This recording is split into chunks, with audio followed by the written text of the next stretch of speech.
शुरू करते हैं अल्लाह के बाबरकत नाम से जो इंतहाई आले रुतबा और बहुत जलीलुल कदर है। सब तारीफ़ें मेरे रब्बुल इज़्ज़त के लिए हैं। अस्सलातु वस्सलामु अलैका या सय्यदी या रसूल अल्लाह सल्लल्लाहु अलैहि वालैहि वसल्लम। स्केरी उर्दू टेल्स के मोअज़्ज़ज़ नाज़रीन को अस्सलामु अलैकुम। हज़ूर नबी करीम सल्लल्लाहु अलैहि वसल्लम पर दुरूद व सलाम पढ़ा करें। यह अल्लाह और उनके फरिश्तों का विर्द है। 5 टाइम नमाज और कुरान पाक में तर्जमा ज़रूर पढ़ा करें। चैनल को सब्सक्राइब करें। चैनल की हाफ इनकम नबी करीम सल्लल्लाहु अलैहि वसल्लम उनकी आल और सहाबा के नाम की नेकी करके मुस्तहिक लोगों को हिस्सा दिया जाता है और नेकी किस काम में अपना हिसाब चैनल को सब्सक्राइब करके डाल सकते हैं, लाइक और शेयर करके भी। बढ़ते हैं आज की खौफनाक कहानियों की तरफ।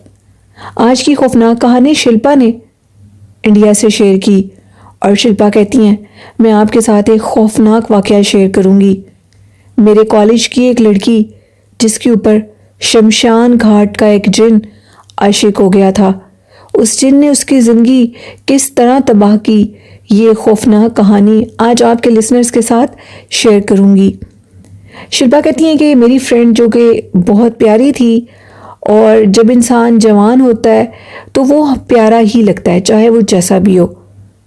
खैर मेरी ये जो फ्रेंड थी वो दिखने में काफ़ी सांवली रंगत की थी लेकिन प्यारी लगती थी, जिसकी वजह से बहुत से लड़के भी उसके पीछे थे और वो किसी को लिफ्ट नहीं करवाती थी। वो एक अच्छी और नेक लड़की थी। वो इन चीज़ों से अपने आप को दूर रखती थी और अपनी पढ़ाई की तरफ ही सिर्फ ध्यान देती थी। बदकिस्मती से एक दिन उसकी ज़िंदगी में ऐसा साबित हुआ जिसने उसकी पूरी ज़िंदगी तबाह कर दी। हम दोनों दोस्तें साथ ही घर जाया करती थीं और इकट्ठा ही कॉलेज आया करती थीं। फ़र्क ये था कि उसका घर एक पुराने शमशान घाट के पिछली साइड पर था और मेरा घर बिल्कुल रोड के ऊपर था। वो अपने घर से निकलकर बाहर रोड पर आ जाती थी और मैं पहले से ही उसका वेट कर रही होती थी।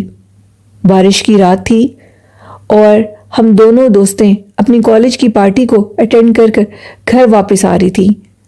जैसे ही हमारी पार्टी ख़त्म हुई और हम वापस आने के लिए एक बस पर बैठी तो मेरी दोस्त का कहना था कि आज पहले तुम मेरे साथ मेरे घर चलोगी, उसके बाद मेरे बाबा तुम्हें घर छोड़ आएंगे।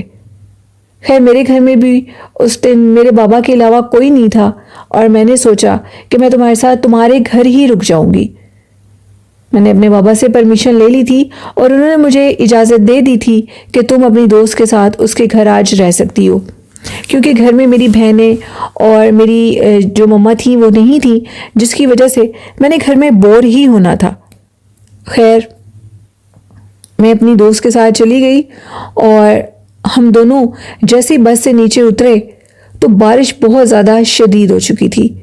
बारिश इतनी ज़्यादा थी कि हमें अपना अम्ब्रेला खोलना पड़ा।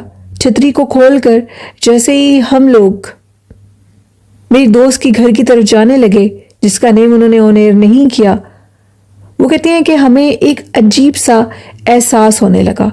एहसास काफ़ी अजीब था और वो एहसास ये था कि जैसे कोई हमारे साथ कदम से कदम बढ़ाकर चल रहा हो। जब हम पीछे से देखती थी तो पीछे कोई नहीं होता था, यहाँ तक कि बारिश बहुत ज़्यादा होने की वजह से लोग अपने घरों से बाहर नहीं निकले थे। हम 2 लड़कियों के अलावा उस रोड पर और कोई नहीं था। जैसे ही हम शमशान घाट के करीब आए तो शमशान घाट का दरवाज़ा जो कि खुला हुआ था, उधर एक नौजवान लड़का खड़ा हुआ था। वो नौजवान लड़का बड़ी तेज़ी से हम लोगों की तरफ आया और कहने लगा कि अगर कोई हेल्प चाहिए तो मैं तुम लोगों की कर देता हूँ। हमने उससे कहा कि हमें किसी मदद की कोई ज़रूरत नहीं है। खैर हम लोग अपने घर की तरफ चली गई और अंदर जाकर दरवाज़ा बंद कर लिया। मेरी दोस्त की हालत अचानक से बहुत सख्त ख़राब होने लगी और उसका ये कहना था कि जैसे ही वो लड़का मेरी तरफ आया तो मुझे उसकी आंखों के अंदर से सुर्ख रंग की रोशनी नज़र आई।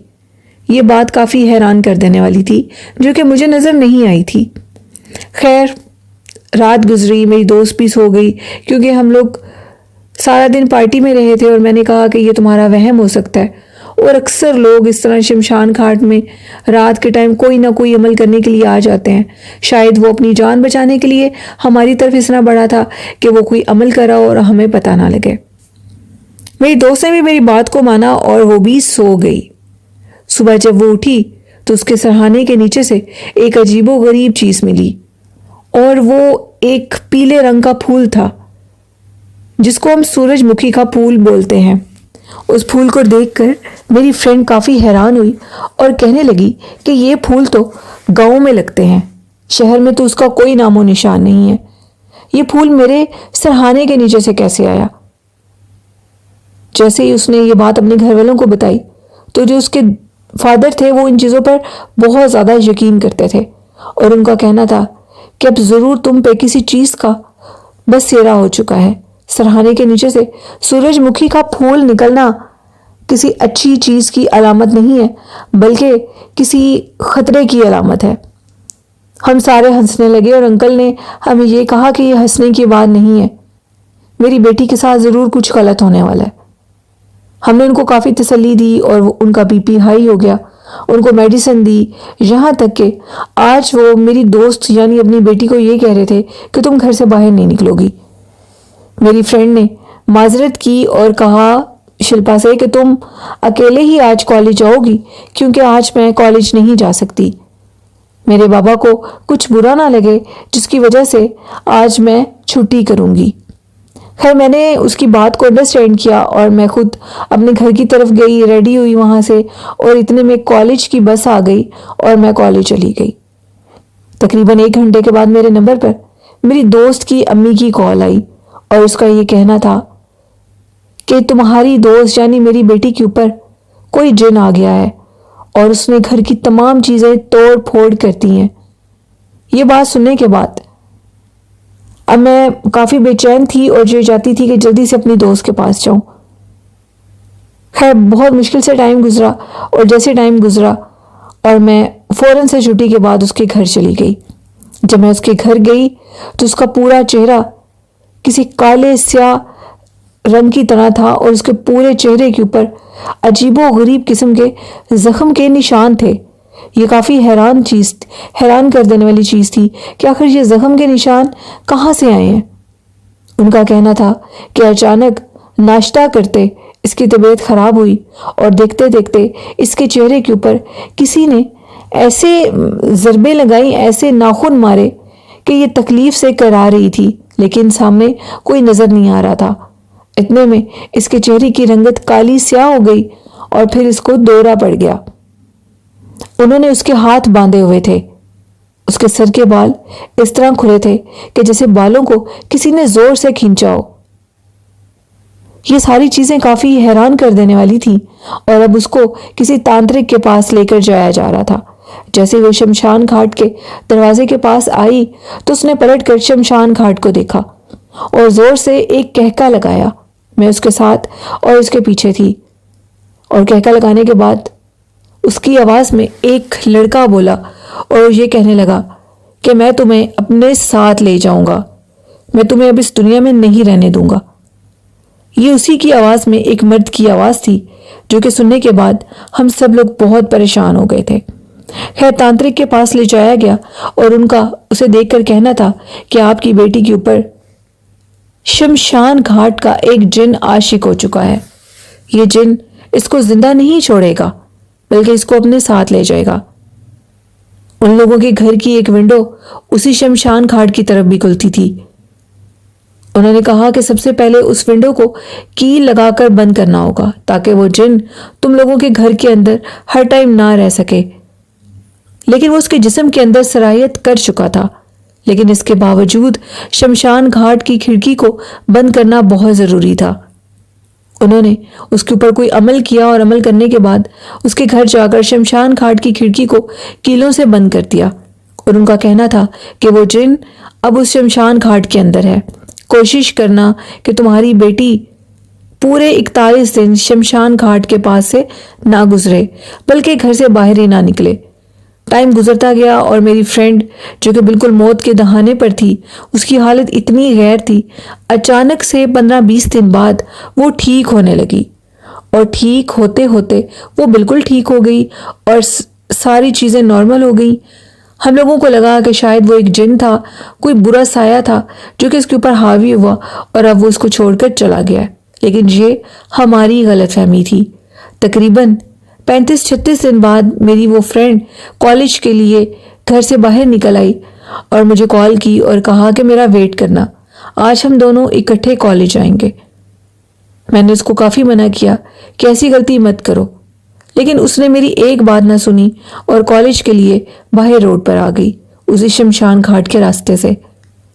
जैसे वो उस रास्ते से गुजरकर रोड पर आई तो जब मैंने उसको देखा तो वो सकते की हालत में थी। बस उसके सामने खड़ी थी, लेकिन वो किसी सामने चीज़ को ऐसे देख रही थी कि जैसे वो उससे हम कलाम हो। थोड़ी देर के बाद मेरी फ्रेंड नीचे गिरी और बेहोश हो गई। मैंने उसके घर कॉल की जो कि थोड़ी दूरी पर था।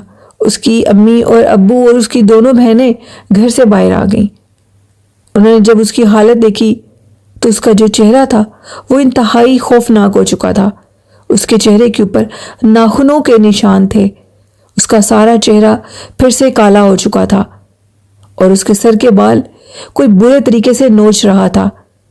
वो जो उसके सर के बाल नोच रहा था वो नजर तो नहीं आ रहा था, लेकिन हमें अपने करीब से किसी जानवर की गुर्राने की आवाजें आ रही थीं, लेकिन हमारे इर्द गिर्द सिवाय इंसानों के और कोई नहीं था।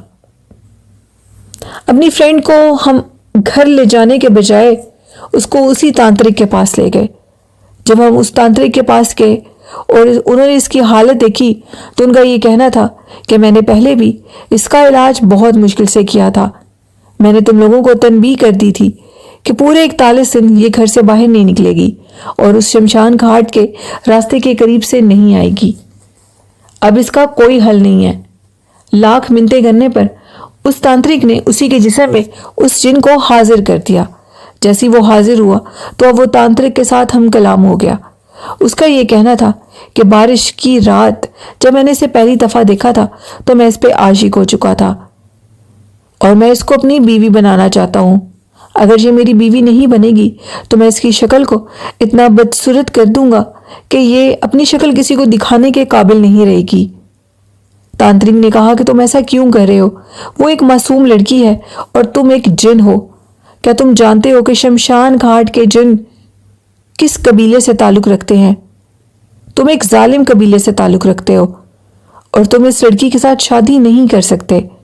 ये तुम्हारी बीवी नहीं बन सकती। जिस पे उनका कहना था कि शमशान घाट के जिन्नात के मुतालिक मैं ये बताना चाहती हूँ जो कि उनको उस तांत्रिक से पता लगा।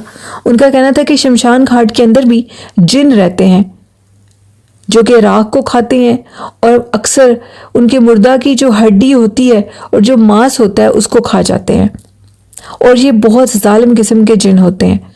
अगर किसी पर एक बार आशिक हो जाएं तो ये उस इंसान को किसी और का नहीं होने देते, बल्कि उसके ऊपर तशद्दुद करते हैं, जैसे मेरी दोस्त के ऊपर हुआ। उस जिन का कहना था कि इस लड़की से मैं शादी करूंगा और इसको हमेशा के लिए अपने साथ ले जाऊंगा। उस जिन ने उस तांत्रिक को ये चैलेंज दिया कि अगर तुम इसे मुझसे बचा सकते हो तो बचा कर दिखाना। तुम ऐसा नहीं कर पाओगे और मैं आने वाली अमावस की रात को इसे अपने साथ ले जाऊंगा। खैर, अब उन तांत्रिक का कहना था कि जिन्नात बहुत ज्यादा झूठ बोलते हैं, ये ऐसा कुछ नहीं कर सकता। उन्होंने उसके गले में डालने के लिए कुछ तावीज़ात दिए और कुछ और भी चीजें दी जो कि उसके कमरे के अंदर लगानी थी।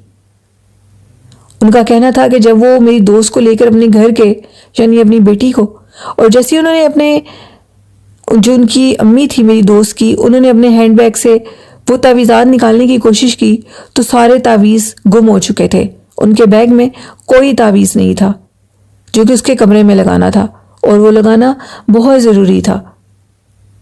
खैर, तांत्रिक उनका काम करके अपनी जगह से जा चुका था। उसे किसी और शहर उस दिन जाना था, किसी और इंसान के इलाज के लिए। उन्होंने उस तांत्रिक से दोबारा रब्ता करने की कोशिश की, यहाँ तक कि वो जिस ठिकाने पे बैठता था वहाँ जाकर भी उन्होंने उसे ढूंढने की कोशिश की। उसके जो लोग थे जो कि उसकी उस जगह पर बैठते थे, उनका कहना था कि तांत्रिक बाबा अब 1 हफ्ते के बाद वापस आएगा, क्योंकि उनके पास वो कहते हैं कि कोई मोबाइल वगैरह तो वो यूं रखते नहीं है, और वो जैसे ही वापस आएंगे तो हम आपको इतला दे देंगे।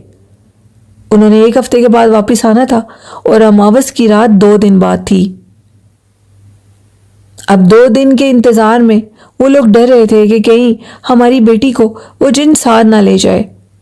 खैर, उन्होंने काफ़ी और भी लोगों से इन दिनों में राब्ता किया और उनका कहना था कि ये एक सख्त केस है, हम इसमें हाथ नहीं डाल सकते, इसको कोई माहिर तांत्रिक ही हाथ डाल सकता है, क्योंकि वो चीज़ इतनी भारी और सख्त है, उसको हम अपने कंट्रोल में नहीं कर सकते। मेरी फ्रेंड की अम्मी का कहना था कि उनको अपनी बेटी के कमरे में एक खौफनाक चीज़ नजर आई थी, एक खौफनाक परछाई जो कि काला स्याह अजीबो गरीब उसका जिस्म था और उसके सर के ऊपर सींग थे। यह मंजर देखने के बाद मेरी दोस्त की अम्मी चिल्लाने लगी और उनका कहना था कि मेरी बेटी को बचा लो, ये मखलूक मेरी बेटी को बहुत नुकसान देगी। और वही हुआ जिसका डर था। अमावस की रात अचानक से, चूंकि उसकी अम्मी अब्बू उसके पास सोए थे और उनको ऐसी नींद का गलबा आया, वो जिन उसी शमशान घाट के करीब जो खिड़की खुलती थी उस रास्ते से मेरी दोस्त को उठाकर ले गया और उसके बाद मेरी दोस्त कभी नहीं मिली। सारा इलाका इस चीज़ को जानता है कि शमशान घाट की वो जो विंडो जिस तरीके से टूटी वो किसी इंसान का काम नहीं है, बल्कि वो एक जानवर का काम है, एक जिन का काम है, जिसने मेरी दोस्त को बड़ी बेरहमी से उस जगह से निकाला और उसको वहाँ से ले गया। कुछ लोगों का कहना था कि शमशान घाट के अंदर से हम अक्सर आपकी बेटी की आवाज़ें सुना करते हैं, अजीबोगरीब सरगोशी की आवाज़ें, जो कि उसकी जो मम्मा थी उनका भी ये कहना था कि अजीबोगरीब आवाज़ें हमें इस विंडो के करीब से आती हैं अपनी बेटी की, और जब हम उस विंडो के पास जाते हैं तो वो आवाज़ें ख़त्म हो जाती हैं। उनका ये भी कहना था कि अमावस की रात हमें इस विंडो के करीब से रोने की आवाज़ें आती हैं, आवाज़ें बहुत खौफनाक और दिल दहला देने वाली हैं। हमें उन आवाज़ों से खौफ तो नहीं आता, इसलिए कि शायद वो मेरी बेटी की आवाज़ है जो कि उस जिन की कैद में है। बहुत से तांत्रिक आमिलों का ये कहना है कि वो आपकी बेटी जिंदा है और उस जिन की कैद में है। अगर कोई माहिर तांत्रिक बहुत ज़्यादा मेहनत करे, यानी शमशान घाट के अंदर बैठकर अमावस की रात पढ़ाई करे, और बहुत लंबी वो पढ़ाई है, उसको करने से आपकी बेटी वापस आ सकती है। लेकिन ऐसा अभी कोई तांत्रिक नहीं मिला। जिन तांत्रिक बाबा ने उसको तावीज़ दिए थे वो भी अपने आस्थाने पर, अपनी जगह पर कभी वापस नहीं आए, उनका भी कोई नामो निशान बाकी नहीं रहा। कुछ लोगों का कहना है कि उनकी डेथ हो गई है और कुछ लोगों का कहना है कि उनके मुतालिक कुछ पता नहीं है। मेरी दोस्त जो कि अभी भी शमशान घाट के जिन की कैद में है, वो कैसे ज़िंदगी गुजार रही है ये तो हम लोग नहीं जानते, लेकिन हम उसे बहुत ज़्यादा याद करते हैं। हमें ये लगता है कि शायद उसकी डेथ हो चुकी है, क्योंकि वो जो रोने की आवाज़ें हैं उनके मुताबिक वो किसी खौफनाक आत्मा की लगती हैं, किसी रूह की लगती हैं, जो कि उनकी उसी विंडो के करीब से आती हैं। मेरी दोस्त की अम्मी उस घर को छोड़ने को तैयार नहीं है और उनका कहना है कि किसी दिन उस जिन के दिल में रहम आएगा और वो हमारी बेटी को हमारे घर छोड़ जाएगा। इसी हालत में उनकी वालदा रहती हैं और बहुत ज़्यादा बीमार भी रहती हैं। और शिल्पा कहती हैं कि आपके तमाम लिसनर्स को ये मैसेज देना चाहती हूँ कि कोई भी लड़का लड़की रात के टाइम कब्रिस्तान के करीब से बिल्कुल मत गुजरें, शमशान घाट के करीब से बिल्कुल मत गुजरें। जिस भी मज़हब से आप ताल्लुक़ रखते हैं अपना बहुत सा ख्याल रखा करें। ऐसी जगहों पर रात के टाइम किसी लड़के लड़की को नहीं जाना चाहिए, बल्कि किसी बूढ़े शख्स को भी नहीं जाना चाहिए। वो मखलूक़ात उधर होती हैं और वाज़िया होने पर वो हमें नुकसान दे देती हैं, जैसे शिल्पा की फ्रेंड को नुकसान दिया गया। तो ये कहानी थी शिल्पा की। बहुत शुक्रिया शिल्पा अपनी स्टोरी शेयर करने के लिए। और बहुत से मेरे लिसनर्स अक्सर मुझे कहते हैं कि आप खौफनाक कहानियाँ सुनाती हैं, क्या आपकी ज़िंदगी में भी कोई खौफनाक वाक़या पेश आया है? तो मेरी ज़िंदगी में बिल्कुल कई खौफनाक वाक़यात पेश आए, जिनमें मैंने जिन्नात को देखा तो नहीं, लेकिन उनकी परछाई को देखा। लेकिन आज से 2 साल पहले मुझे हकीकत में एक ऐसी चीज़ नज़र आई जिसको देखने के बाद मेरा दिमाग इस चीज़ को तस्लीम कर चुका है कि जिन्नात भी इंसान की तरह ही वजूद रखते हैं और वो जब चाहें जिसके ऊपर खुद को वाज़िया कर सकते हैं। और ये वाक़या मेरे साथ 2 साल पहले पेश आया। वाक़या कुछ इस तरह है और ये बिल्कुल हकीकत पर मबनी कहानी है। कहानी तो नहीं, एक शॉर्ट सा वाक़या है ये। मगरिब की अज़ानें हो रही थी और मैं अपने लिसनर्स को भी अक्सर ये बात बताती हूँ कि ये सुन्नत नबवी है कि जब भी मगरिब की अज़ानें होने लगें तो उससे कुछ देर पहले, 5 मिनट पहले, 10 मिनट पहले अपने जो घर के दरवाजे हैं, यानी दाखिली दरवाजे, कमरे के दरवाजे अगर बाहर टेरेस पे खुलते हैं तो वो, और सीढ़ियों के जो दरवाजे हैं उनको बिस्मिल्लाह पढ़कर बंद कर दिया करें। इसी तरह गर्मियों का मौसम था और मैं जैसे ही अपने रूम से सोकर उठी बाहर, तो जो टाइम था वो मगरिब का हो चुका था। अज़ानें स्टार्ट हो गई थी और बाकी सारे घर वाले भी सो रहे थे। गर्मियों का मौसम था, जो कि गर्मी में टाइम जो दोपहर होती है वो इतनी गर्मी होती है कि इंसान को पता ही नहीं लगता जब वो एसी वाले रूम में सोता है। खैर मैं उठी और मैंने देखा कि हम लोगों का जो ऊपर से सीढ़ियों का दरवाज़ा वो खुला हुआ है। उसको बंद करने के लिए जैसे मैं ऊपर की तरफ गई, सीढ़ियों की लाइट भी बंद थी और मैं ऊपर गई। मैंने देखा कि मैंने उस मखलूक को, उसकी शक्ल नहीं देखी, लेकिन एक काला स्या दुपट्टे का पल्लू, ऐसे लग रहा था कि जैसे कोई आगे और उसका पल्लू बिल्कुल मेरे सामने से ज़मीन के ऊपर से लगता हुआ आगे की तरफ जा रहा है। और ये सारा मंजर देखकर मैं बहुत ज़्यादा डर गई और मैं बिल्कुल सच कहूँगी मैं दरवाजे को बंद नहीं कर सकी और मैं बहुत ज़्यादा डर गई थी क्योंकि सारे घर वाले सो रहे थे उस टाइम। नीचे वाले फ्लोर पर, ऊपर वाले फ्लोर पर कोई नहीं था। इवन कि जहाँ मैंने उस मखलूक को देखा था अपने घर की छत पे, तीसरे वाले पोर्शन पे, तो वहाँ पर भी कोई नहीं था। और मैं जल्दी से नीचे आ गई। इतने में मेरे भाई भी जाकर बाहर आ गए और मैंने उनको ये बात बताई और कहा कि फ़ौरन ऊपर से दरवाज़ा बंद कर दो। बिस्मिल्लाह पढ़कर मेरे भाई ने दरवाजे को बंद कर दिया। मैंने ज़िंदगी में पहली दफ़ा उस मखलूक को देखा और उसके दुपट्टे को देखा। उसका पल्लू बहुत लंबा था और ख़ुद वो आगे की तरफ थी, मैं उसे नहीं देख सकी।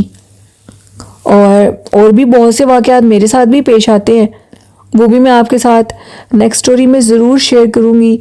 और अक्सर जो हम लोगों की रूम की विंडो है उधर अभी तो नहीं, लेकिन शुरू के दिनों में मैंने देखा था कि हम लोगों का जो वो विंडो है उधर एक काला स्या साया था।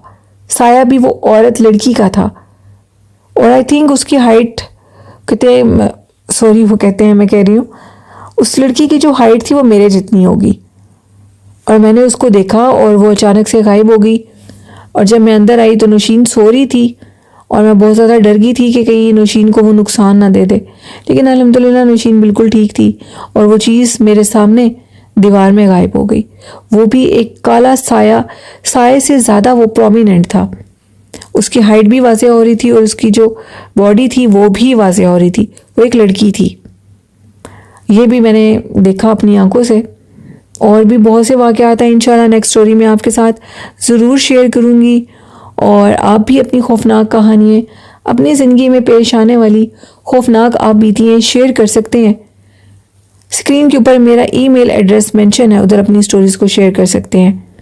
आखिर में कहना चाहूँगी, वालिदैन जैसी खूबसूरत नेमत की बहुत कदर किया करें, इसे बहुत मोहब्बत और प्यार करें, इनका अदब करें। इनका अदब आपको कामयाबी के ऐसे रास्ते की तरफ लेके जाएगा जिसका आप गुमान भी नहीं कर सकते। अल्लाह पाक आप सबके वालिदैन को लंबी ज़िंदगी, सेहत, तंदुरुस्ती अता करे, आमीन। अपनी होस्ट नीलम को इजाज़त दीजिए। अपना और अपने वालिदैन का बहुत ज़्यादा ख्याल रखा करें और अपना भी ख्याल रखा करें। मुझे और मेरे वालिदैन को अपनी दुआओं में याद रखिएगा। अल्लाह पाक आप सबका हामी और नासिर हो। अल्लाह हाफिज़, अल्लाह निगहबान।